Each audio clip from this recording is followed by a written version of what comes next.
বন্ধুরা, কেমন আছো তোমরা সবাই? আশা করি সবাই ভালো আছো। আমি শ্যাম আর তোমরা দেখছো হাই ফ্লায়ার। আজকে আমরা কাজললতা মুভি থেকে সুবীর নন্দী এবং শাম্মী আখতারের গাওয়া রাজ্জাক এবং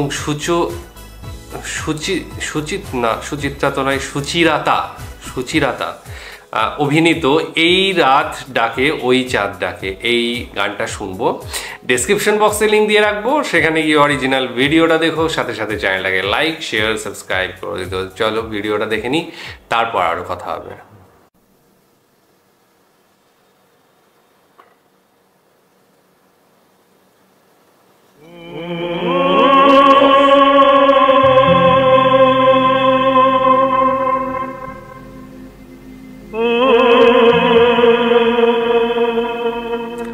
সুচিত্রা সেন মনে করছে,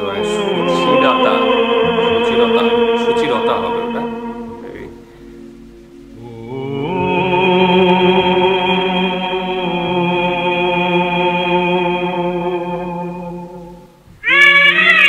অনেক পুরনো।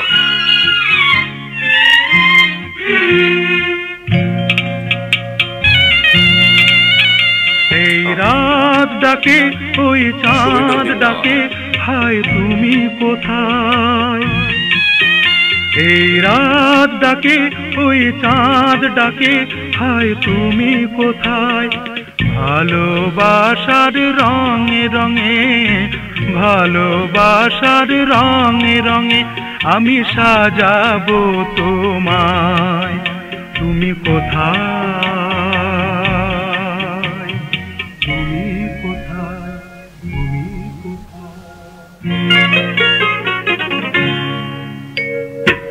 এমন করে ডাকো যদি, এমন করে ডাকো যদি, আমার ঘরে থাকাই দায়।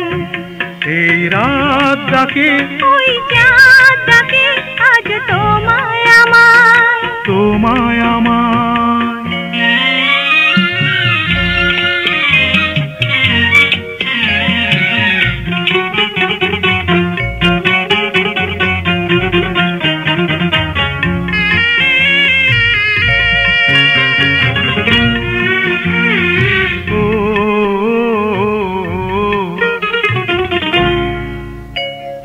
সাথী হয়ে এলে আমি নয়ন ভরে, জীবন ভরে রাখবো তোমায় আপন করে। সুখে দুঃখে দেখবো তোমায় প্রেমের প্রদীপ জেলে। আমি চিরসাথী হয়ে এলাম চিরদিনের আশায়, চিরসাথী হয়ে এলাম চিরদিনের আশায়। এই রাত ডাকে ওই চাঁদ ডাকে, আজ তোমায় আমায়, তোমায় আমায়।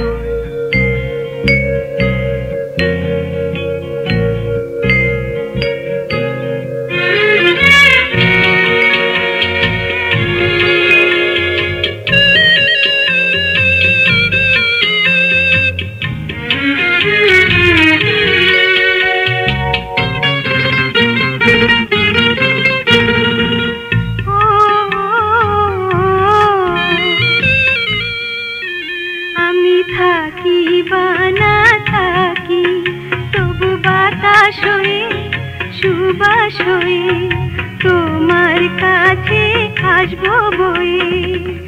গানে গানে ডাকবো তোমায় হয়ে বনের পাখি।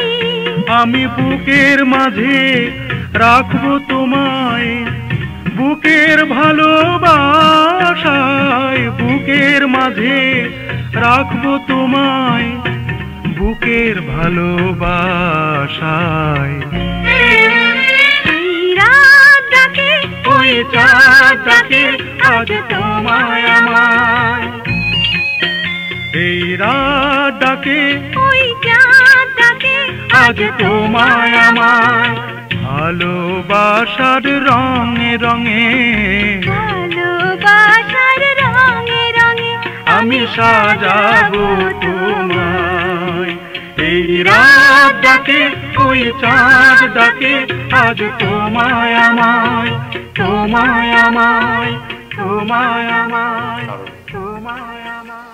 আচ্ছা, শাম্মী আখতার এবং সুবীর নন্দীর কণ্ঠে আমরা এই গানটা শুনলাম, এই রাত ডাকে ওই চাঁদ ডাকে, এবং কম্পোজার ছিলেন খন্দকার নুরুল আলম। তো খন্দকার নুরুল আলমের এর আগেও একটা দুটো গান আমরা শুনেছি, তার মিউজিক অসাধারণ মিউজিক থাকে, সাথে রাজ্জাক, এবং এখানে যেটা সুচিরতা, অ্যাকচুয়ালি ওটার নাম হবে সুচরিতা। এইখানটায় হয়তো স্পেলিং একটু মিস্টেক আছে, যে ডেসক্রিপশন দেওয়া আছে সেখান থেকে আমি পড়ছিলাম, সেই জন্য আমি সুচিরতা বলছিলাম, অ্যাকচুয়ালি সুচরিতা, যেটুকু আমি বুঝতে পারলাম পরে শুনে। যাই হোক, যে গানটা শুনলাম অসাধারণ গান, এবং আমরা রেডিওতে এই ধরনের গানগুলো শুনতাম। যত সম্ভব আমার মনে হচ্ছে 80s-এর শেষের দিকের কোনো মুভি হবে, তবে সাদা কালো যেহেতু, সেই জন্য আমার ডাউট হচ্ছে। কিন্তু সাউন্ড যেটা, অডিও সাউন্ড যেটা রয়েছে, সেটা শুনে আমার অতটাও পুরনো মনে হচ্ছে না যে 80s-এর আগে বা 70s-এর সময়কার কোনো গান হবে। কিন্তু সাউন্ড শুনে যেটা আমার মনে হচ্ছে 80s-এর শেষের দিকে অথবা 90s-এর শুরুর দিকে, এই সময়কার কোনো গান, বা 80s-এর এই 85-এর পরের থেকে গান হতে পারে। কারণ 70s-এ যখনই চলে যাচ্ছি বা 60s-এ যখন চলে যাচ্ছি, তখন কিন্তু সাউন্ড কোয়ালিটি এত স্পষ্ট আমার মনে হয় না ছিল, এবং সেখানে মিউজিক যে পার্টটা ছিল, যে ইনস্ট্রুমেন্টগুলো ইউজ করা হতো, সেখানে এতটাও কি বলবো, ইলেকট্রিক্যাল জিনিসপত্র কিন্তু এসে যায়নি। তখনও কিন্তু তবলা বা হারমোনিয়াম এই সমস্তগুলোর আধিক্য বেশি ছিল, যেটা আমার জন্য ভীষণ ভালো। আমার ওই ধরনের মিউজিকগুলো খুব বেশি ভালো লাগে। ইনস্ট্রুমেন্টাল অবশ্যই ভালো, কোনো জিনিসের কোনো তুলনা হয় না, তবে অ্যাভারেজ করতে গেলে ওই সময়টা একটা যে আভিজাত্য ছিল, যেটা একটা ইউনিকনেস ছিল, পুরো শিকড় যেটা ছিল, সেটার সঙ্গে বরাবরই আমরা নিজেদের যুক্ত করতে পারি। তবে সুবীর নন্দীর কণ্ঠ অসাধারণ লেগেছে, আর সাথে শাম্মী আখতার ভালো ছিলেন, সাবানা এবং সাথে করবি, এবং আজকে আমি সুচরিতা ম্যামকে দেখলাম, অসাধারণ স্নিগ্ধ একটা ব্যাপার রয়েছে তার মুখের মধ্যে, তার অভিনয়ের মধ্যে, সমস্ত কিছুর মধ্যে, এবং সাথে সাথে রাজ্জাক স্যারের কথা তো আলাদাভাবে বলার কিছু নেই। আমার মনে হয় বাংলাদেশে উত্তম কুমার আমাদের পশ্চিমবঙ্গে যেমন ছিলেন, তেমনি বাংলাদেশের রাজ্জাক স্যার ছিলেন। আমি জানি না ওনার থেকেও কেউ হয়তো মহানায়ক যদি উপর দিয়ে বাংলাদেশে কাউকে দেওয়া হয়, আমার যেটুকু দেখা আমি খুব কম দেখেছি। তারপরে আমার মনে হয়েছে যে অবশ্যই ওনার, এবং যা লুকস, অসাধারণ লুকস।